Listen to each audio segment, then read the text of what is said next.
குடும்பம் குடும்பமா இறங்குவாங்க பாருங்க பிரச்சாரத்துக்கு. அப்ப உங்களால மட்டும் இல்ல, எந்த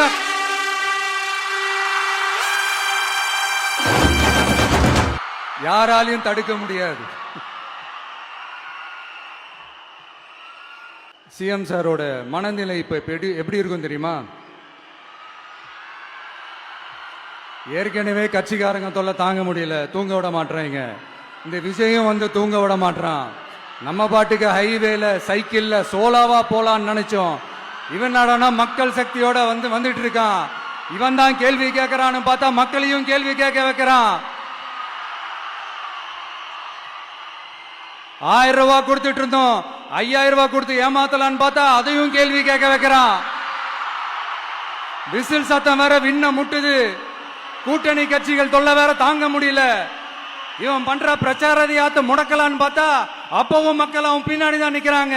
என்ன பண்றது ஏது பண்றதுன்னு தெரியாத ஒரு மனநிலையில இருப்பாரு. ஆனா சார், நீங்க இந்த விஜயம் முடக்கலாம், ஆனா ஒவ்வொரு வீட்டில் இருக்கிற ஒவ்வொரு விஜயையும் உங்களால முடக்கவே முடியாது.